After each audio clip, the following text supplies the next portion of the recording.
when a murder is discovered. And what you have is a young lady who is in a suitcase which has been deposited on a railway embankment, covered over by twigs and other foliage. It doesn't just destroy one life. And then you find out what really happened. You read it in books, you see it in TV shows and everything else. It's really tough. Well, there isn't a day go by that you don't remember something. It tears communities apart. You can still speak to residents now and they say they've never got over it or what happened to a young man in the midst of their little community here. It's up to the police to not only solve the mystery. That was our hope, that where we were going was going to provide us with a treasure chest of information. And track down the killer, but bring them to justice. I couldn't understand why. Why would somebody do such a terrible thing?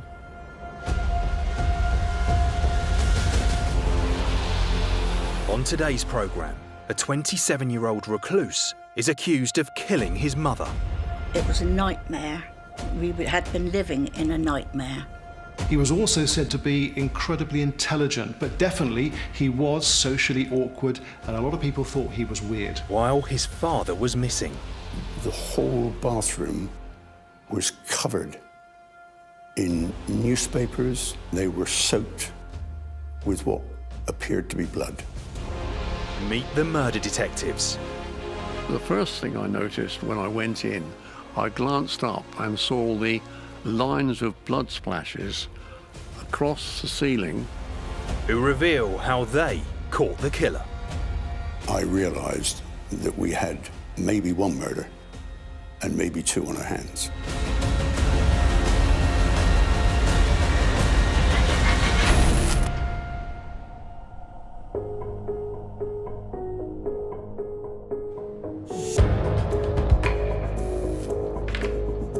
In 1981 in Hedge End, near Southampton in Hampshire, a 60-year-old woman was missing. Her friend, a doctor, felt something was very wrong and called the police. He was really worried about this lady, and he was genuine. My first impressions were that this was not just a missing person. Something had happened to this lady. DCI Mike Southwell from Hampshire Police took on the case. The woman was identified as 60-year-old Leah Rosenthal. Local journalist Richard Slee has reported on dozens of missing persons cases, but this one was different. This was a really unusual case because Leah was not your typical subject. She wasn't a teenager who'd had a fight with her family. This was a mature woman. Why on earth would she go missing all of a sudden? Leah was visiting her son Daniel in Hedge End. Mike Southwell was used to cases like this not ending well. I've been on about 14 murders, either as the SIO or on one of the squads, all different sorts. In the town of Hedge End, Detective Constable Cliff Ball joined the investigation. There's nothing ultra special, ultra crime ridden about it or anything. It's a normal environment. Bittern and Hedge End has changed enormously since the time that we were talking about, 1980-81. It was just one small village of Upper Northern Road, but now it's one of the highest populated places in Hampshire. Leah Rosenthal had last been seen at her son Daniel's bungalow. Today, it's owned by Janet and Frank. It's quiet, very nice. Peaceful? Yes. Yeah. Yes, very peaceful. Nice neighbours. As is usual in a missing person case, Mike began by tracing Leah's last movements. The man who had reported her missing had spoken to her the previous day. She told him that she had had a strange phone call from the authorities in Paris stating that her husband had gone missing. Leah and Milton Rosenthal were separated and they were living independently. It's thought they disagreed over how to bring up their son Daniel, and this contributed to their breakup. But they were a close couple and they kept in regular contact. Milton Rosenthal lived in Paris. The doctor told Mike that Leah had made arrangements with him to go over to France to look for her husband, but she never called back. The doctor hadn't heard from her for 2 days, even though they'd made plans. The next day, he tried to call her at her son Daniel's house. He tried all morning, and there was no answer. The following morning, quite early, he rang the number again, and this time, Daniel answered the phone. And he merely said, "My mother has returned to London," and put the phone down. He phoned back several times afterwards, but on each occasion the receiver was lifted and then replaced. Both Mike and the doctor thought Daniel's behaviour was strange and feared he had something to do with his mother's disappearance. It would have been fairly routine to consider the family in the first instance. You always start with the most obvious individuals with the closest connection to the suspect, and then you can, kind of begin to rule them out fairly quickly by, their movements around the time when the person went missing. Mike also learned Leah had severe multiple sclerosis that affected her mobility.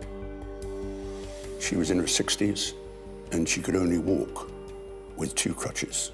And I got the impression that the doctor was fearing for this lady's life. Mike sent a unit round to Leah's son's house, where she was last seen. He also began looking into her husband's disappearance and phoned his apartment in Paris.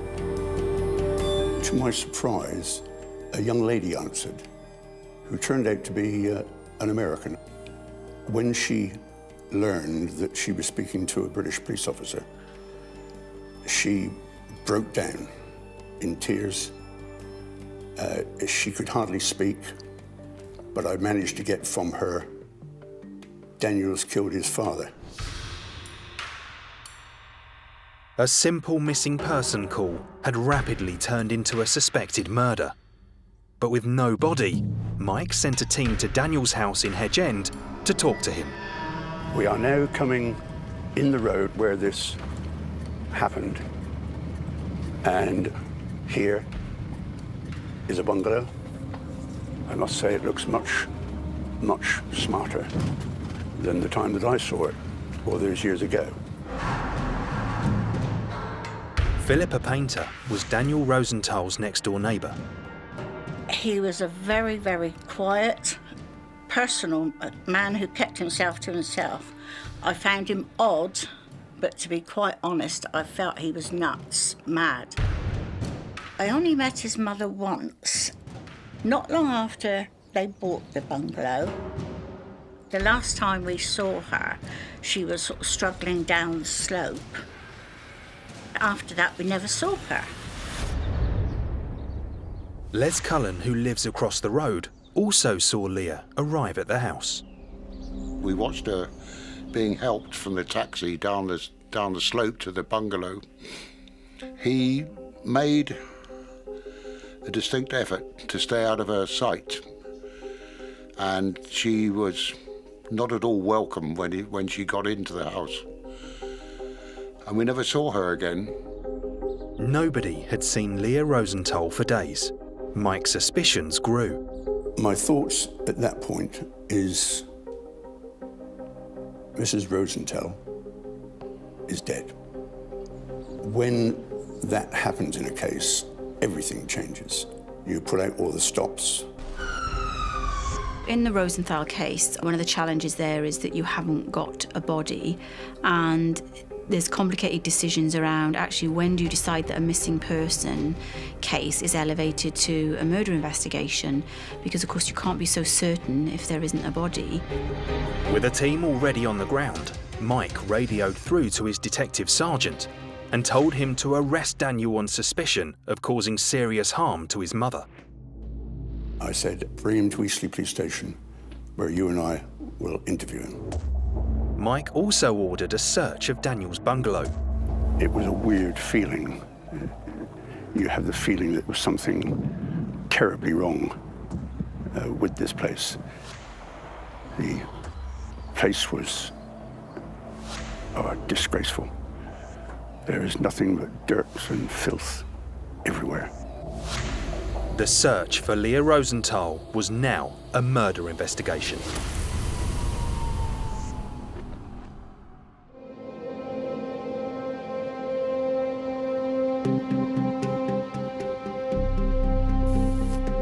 Leah Rosenthal had gone missing from her son Daniel's home in Hedge End, Hampshire, in August 1981. After 2 days, police were fearing the worst and had begun questioning Daniel and were searching his home for evidence of murder. Part of the house he'd turned into a workshop.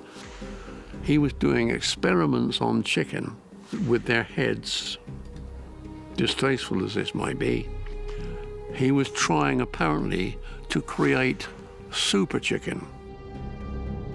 Most of the bungalow that Daniel lived in was filthy and covered in bags, files, books, etc. It must have been a hell of a stink in that bungalow. But one room was completely empty, and the police reported that it looked like it had been scrubbed with wire wool. Now imagine that to the police was highly suspicious. In the front room there, he had buried under the floor and out in the garden eggs all the one way up to try to produce this chicken. He actually kept chickens in the front room. Yeah. As you went through the house at that time, one has never seen anything like it before. There was newspapers piled high, there was tools, a lathe in the dining room, and every room had rubbish all over the floor. Mike could see evidence that 60-year-old Leah Rosenthal had been visiting her son from Israel and was supposed to be staying with him for several days. His mother's case is there, and it's open, but it doesn't look as if she slept on the single bed where the case is. Daniel was taken to Eastleigh Police Station. As police searched his home, they found no sign of his mother, but what they were discovering was raising suspicions. The Scenes of Crime Detective Sergeant phoned me, and he said, "Gov, we found a hacksaw. It looks to me as if it's been washed, because when he picked it up with rubber gloves on, some water dripped from the hollow handle." The hacksaw was sent off to be examined, and samples of stains found on the floor were also analysed. Daniel had been in custody for nearly 48 hours, but without a body or forensic evidence, Mike didn't have enough to charge him. Back in 1980, you could bring somebody into the police station, but not necessarily as a prisoner. So you could invite them back in as a witness and sit and talk to them for some considerable time. Daniel was taken into custody, and officers started door-to-door inquiries. Knock on the back door, and there was a policeman stood there, and he said, "Do you know anything about the neighbour next door?" So I told him a few odds and ends that I did know. I mean, never really been in conversation with him. And he said, "Have you seen his mother?" So I said, "Well, not for quite some time. The last time we saw her, she was walking very gingerly down the driveway." Neighbours Philippa and Les revealed more about Daniel's unusual behaviour. I used to see him out in his garden, and he'd just be laying flat on the grass. All the grass was long, but he'd be laid there face down, flat on the grass. He could be there for a couple of hours. Middle of the night, you would suddenly hear, wee, bang. He'd be letting off fireworks on his back patio. I was bothered by it because I thought, well, you know, if he can make fireworks, he could do anything. You know, I worried for the family's safety. He never mixed with anybody, he never spoke to anybody. He was purely and simply a loner. He used to walk around with his head down on his chest. Never looked up, never. While Daniel's bungalow was being searched for evidence of his mother, Mike returned to the accusation that Daniel had killed his father Milton in Paris. He called the American housekeeper back. She told him she had been doing Milton's ironing when she last saw Daniel. She said the ironing took her about an hour and 40 minutes. And the whole of that time, she said, I think the sink and the bath and maybe the shower was all on at one time. I could hear it.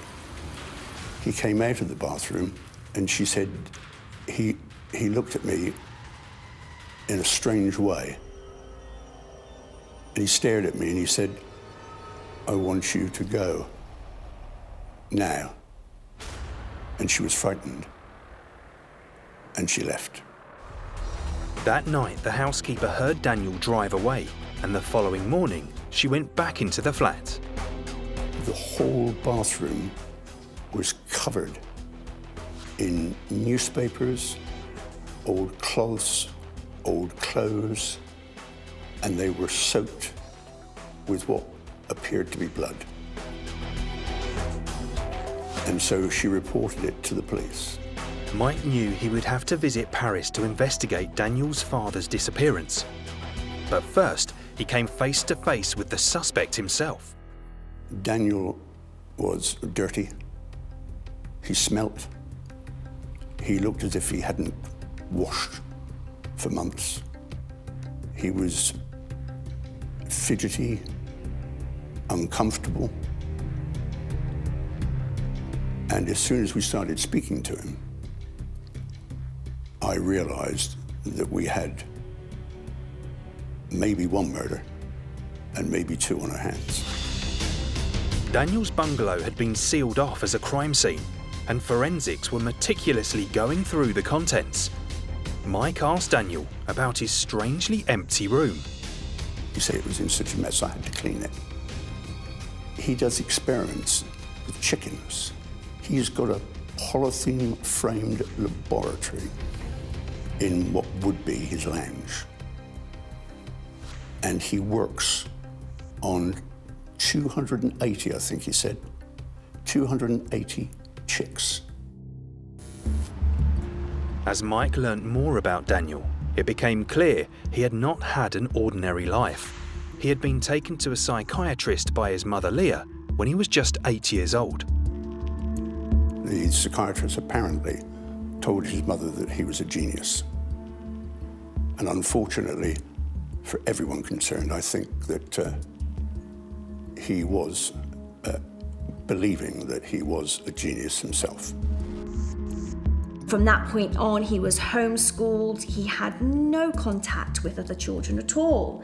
So not only does telling him he's this genius, this special child, almost create the delusions of grandeur, potentially creates narcissistic personality, that I'm the chosen one, I'm special, but he's also then begins to live a very isolated lifestyle. Mike hoped that by engaging Daniel in conversation, he might slip up and reveal something, but this was no ordinary interview. He had a habit of pausing between question and answer. And at times, these pauses would go on for minutes. You can imagine it was very frustrating. And I found myself over and over again saying, look at me when I'm talking to you. I cannot hear you. He had a quite unusual way of talking. It could be a symptom of paranoid schizophrenia. It could also be a symptom of his personality disorders. Also, the fact that this is a man who doesn't know how to sit down and have that natural interaction. The art to interviewing isn't necessarily about getting somebody to confess. It's about being able to put across all the information and get a response from them. Back in the 1980s, it was a very different era, but now there's a greater understanding of the psychology of interviewing and the way that people respond to interviews. To the outside world, Daniel's life was more than a little unusual. He'd never worked, didn't have any friends, and he was financially dependent on his parents. He was also said by some to be incredibly intelligent, but definitely he was socially awkward, and a lot of people thought he was weird. His explanation for his mother's disappearance was simply that she'd gone back to London. He said she'd taken a taxi to Southampton station. This claim was thoroughly investigated by Mike and the team. We did every taxi firm in Southampton and every private hire firm.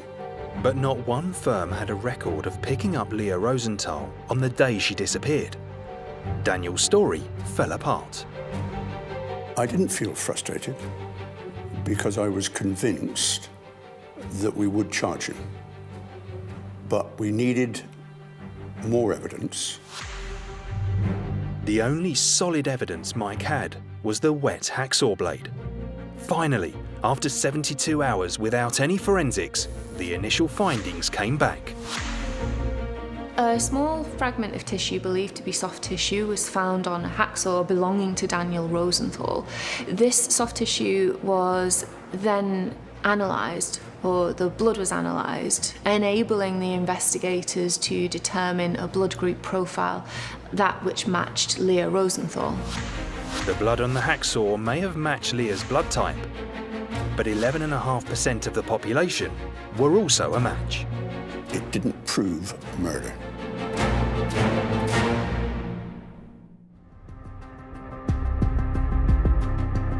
In Hedge End, Hampshire, Senior Investigating Officer Mike Southwell believed Leah Rosenthal had been murdered by her son, but he had no concrete proof. His team on the ground were searching for any proof Leah was in fact dead. Daniel's neighbours had noticed something unusual about his bungalow. It was during the summer, sort of spring, summertime, when the weather was getting warmer. We used to get some horrible smells.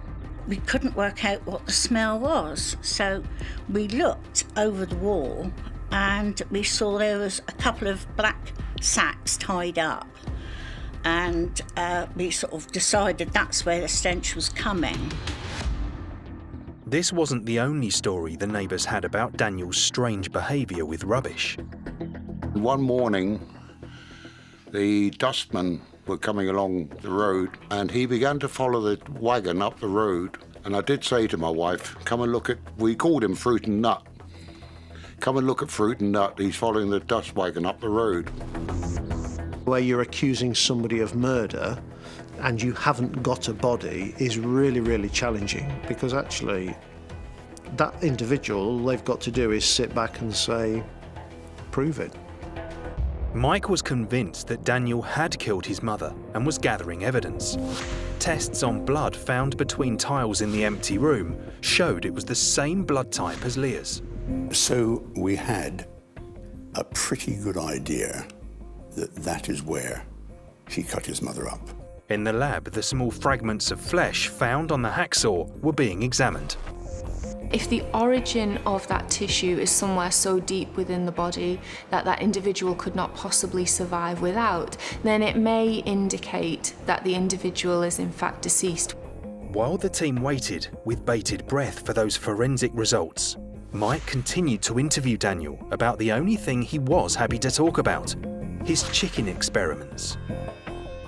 We know that Daniel experimented on the brains and embryos of chickens. When he was interviewed, he said he chopped the heads off the chickens initially, but he had to stop doing that because then they would run around afterwards with no head, which would have been a bizarre sight. So he said he now injected these chickens with poison, but he never said why he did these experiments, only that when he got these results back, whenever that would be, he says he would be world famous.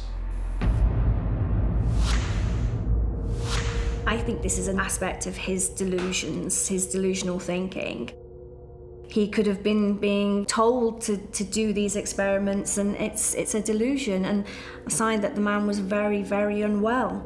In addition, we do see that cruelty to animals is something that's correlated to quite extreme violence. He told me of how he got rid of the remains of the chickens, that he put them in these plastic bags. He said the dustmen come round once a fortnight for the black bags. And they give me permission to throw it in the back. My immediate reaction to him was, what has he done with his mother's body? Mike asked Daniel where he bought his black bin bags. Daniel revealed it was a shop called Wise Buys in Bittern. We made inquiries at Wise Buys, and of course, the couple who ran the shop did not know Daniel, and so it didn't happen. It didn't help at all. It was a dead end, but every lead had to be investigated, and Mike was nearly out of time. I knew that the fourth day was going to be the last day. We would either have enough to charge him, or we would have to release him on bail. The breakthrough came on the last day, just after lunchtime. Mike got a call from the forensic pathologist who had been examining the tissue found on the hacksaw. This tissue was from so deep a part of the human body that unless that human being was on an operating table, then that person must be dead. That's all I needed to prove that she was dead. 27-year-old Daniel was charged with the murder of his mother Leah, even though her body had not been found. The press got hold of it the moment that we had charged him. This was such a good story because it had all the key ingredients. Sympathetic, innocent victim, mad scientist suspect, and this weird setting of the bungalow. The chicken experiments, the chicken wire, the headless chicken stories. The fact that Leah's body has not been found also gives it an edge of mystery. Daniel's neighbour Philippa was deeply affected by the news.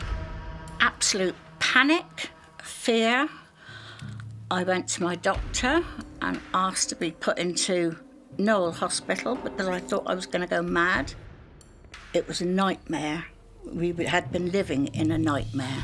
Now Daniel had been charged with Leah's murder, Mike could travel to France to investigate the disappearance of his father Milton from his home in Paris. I was hoping to find evidence of a like offence.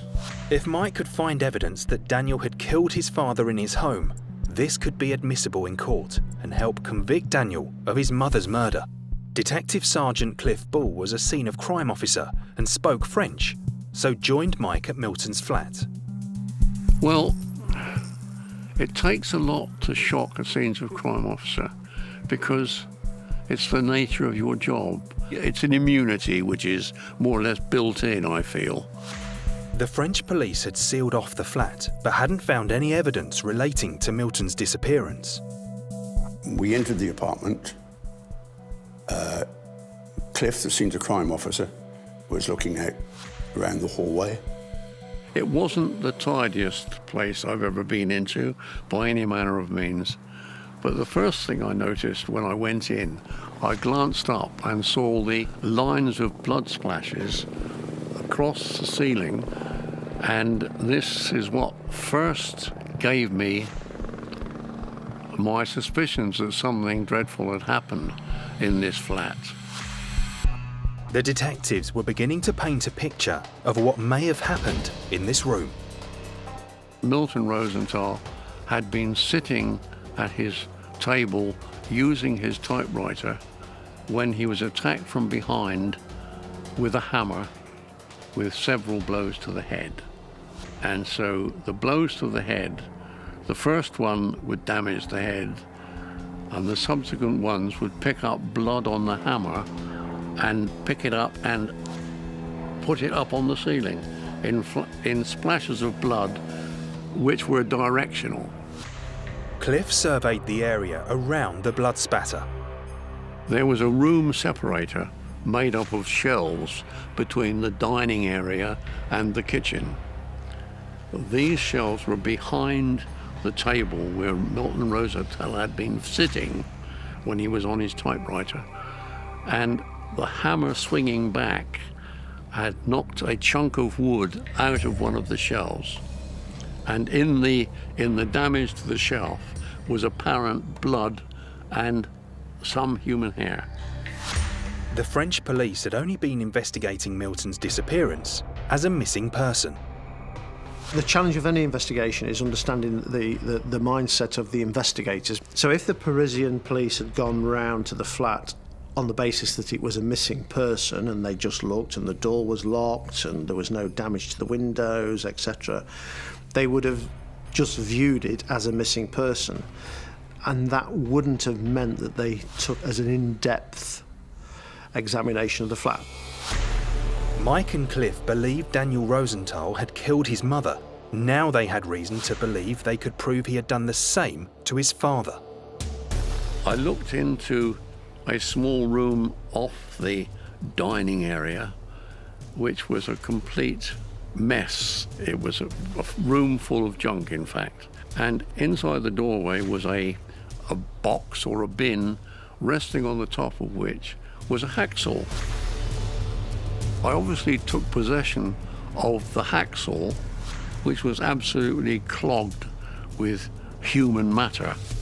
Milton's apartment was beginning to look a lot like the crime scene in Hedge End, where human remains had already been discovered, and the evidence in Paris kept presenting itself. I then looked into the bathroom.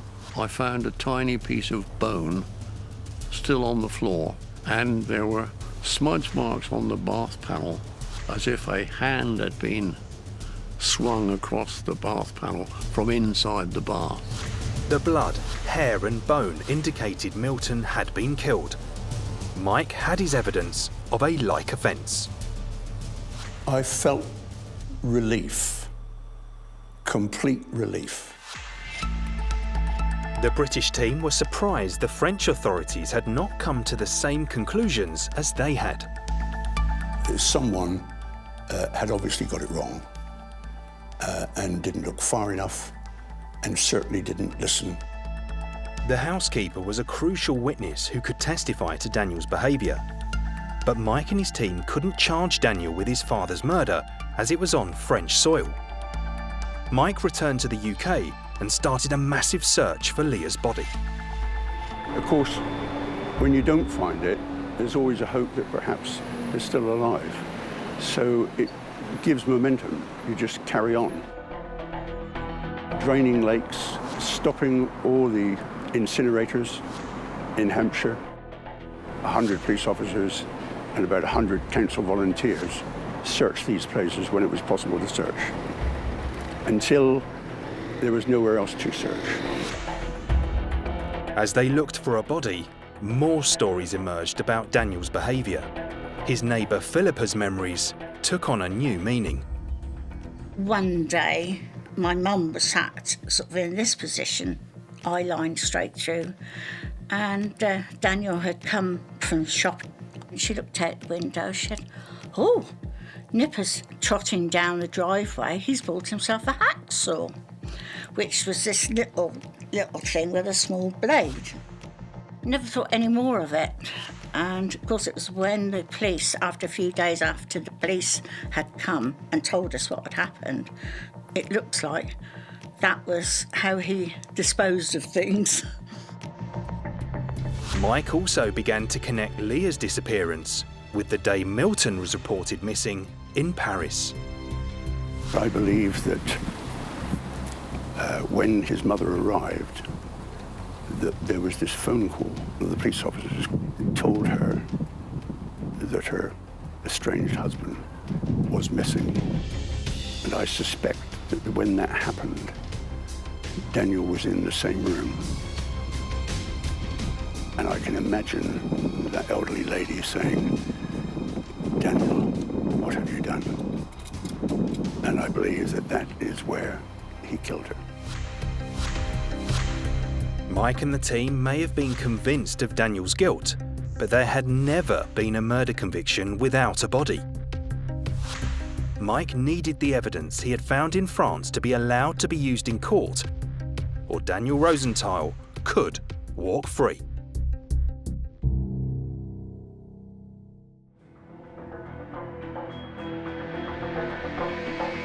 In the summer of 1981, a quiet area of Southampton had been rocked by the arrest of Daniel Rosenthal for the murder of his mother Leah. Police also believed he had murdered his father Milton in Paris. How you could bludgeon your father to death when he's sitting at a typewriter typing, how could you possibly do this? It's an abnormal thing to do. Mike presented the evidence found at Daniel's father's flat, the blood, the hair, the bone, to a judge who could decide if Mike could use it in court to help prove that Daniel had killed his mother. You've always got in the back of your mind, this could all go wrong. You'll get a jury that it needs 1, 2 intelligent people, for people who are not sure, to turn that verdict around. Just 2 weeks before Daniel went to trial, Mike and the team got some extraordinary news from France. A farmer was clearing up his fields, which is next to a railway line. And he had been noticing that people appeared to be throwing rubbish out of the train over the hedge. He saw what he thought was something to do with an animal which had been eaten by foxes or something similar. So he then opened up some bags, and in it he thought that there were pieces of his animals, maybe sheep or beef, which he had both of. And he got down from his tractor and had a look at it and turned it over. And he saw that it was the pelvic region of a human being, and apparent in his view were male genitalia. A body which is headless and handless. The absence of a head or hands in an investigation like this can impede identification, but it certainly doesn't make it impossible. Depending on the condition of the remains, you'd create a skeletal inventory of what was available. You could begin to look at soft tissue analysis. You may be able to look at age estimation from some of the bones, including the ribs and the long bones. The site was 80 miles from Daniel's father Milton's home. And that wasn't all. On 2 of the black bags, there is a small, sticky, yellow price ticket, and it says, Wise Buys Bittern. The very same shop where Daniel had said he bought his black bags. I knew that that would be the finishing touch, and I was given leave to bring that evidence in as a like offence, which proved, in fact, that he probably did exactly the same thing with his mother. But first, the remains found in France had to be identified. The most important thing, of course, was the parts of this body which they could show was the exact size and the same blood group as Milton. The French authorities examined the cut marks on the bones against the hacksaw found in Milton's apartment. The information from cut marks on bones is commonly used when compared to a reference database, so we'll be able to compare the striations that the hacksaw is known to create on bone, compare this to evidence seen in the case. They were able to match the bones that they had up against the hacksaw that we found. We didn't find all of Milton Rosenthal. It will never be found. I mean, it could be anywhere. Think of anywhere you could put how many pieces you're going to dismember a body into to make it portable. Legs, arms, head, chest, abdomen. You think to yourself, my goodness me, what sort of person could do this? Not a normal person at all. On the 16th of June 1982, Daniel Rosenthal went to court in Winchester, charged with the murder of his mother Leah. To everyone's surprise, rather than plead diminished responsibility, Daniel pleaded not guilty. on all the evidence of his behaviour and background, he could have easily pleaded insanity. The evidence was presented against Daniel. The hacksaw, the blood between the tiles, his father's flat, and finally, the black bags containing Milton's body with the Wise Buys label. I watched Daniel very closely when that evidence was given, and his face changed for the first time.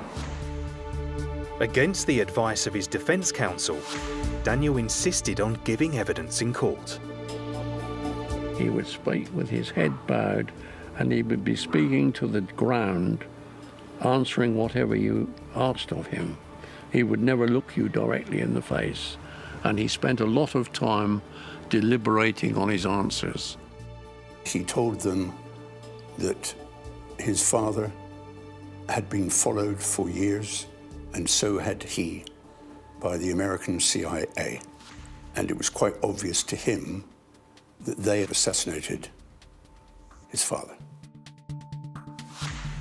After Daniel's evidence, the judge did his summing up and instructed the jury they should not return for at least 2 hours. But they sent a message that they had completed their deliberations in 1 hour and 5 minutes and wanted to come back. The foreman said that they had come to a unanimous decision, and he allowed them to give that verdict, and that verdict was unanimous guilty. In his sentencing, the judge referenced Daniel's not guilty plea.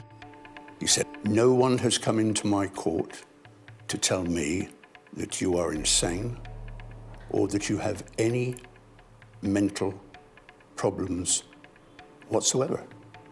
And I can therefore only come to one conclusion, and that is that you are just plain evil. And I sentence you to life."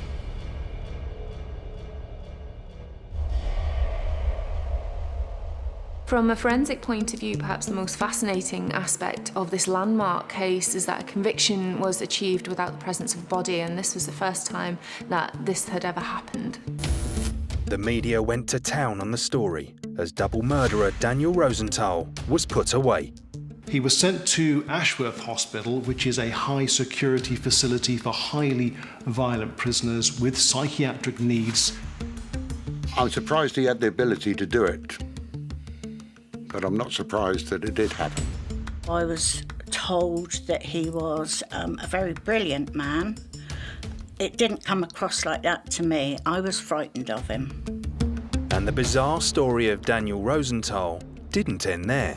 He was later transferred to Tatchbury Mount, which is a lower security unit, and in 2013 he escaped. The police came knocking one day and said that Daniel had escaped, and not worried about you, we're worried about him. We think he might come round. 2 o'clock in the morning, 2 wasn't o'clock it? in the morning. They came round again and they hadn't caught him, so they were giving us things to keep the doors closed. Daniel was caught the following day and returned to his secure unit, where he will stay for the rest of his sentence. This is a macabre case of matricide and patricide. The killing of one's mother, the killing of one's father. I can't think of anything worse, that a man would find a reason to kill his parents.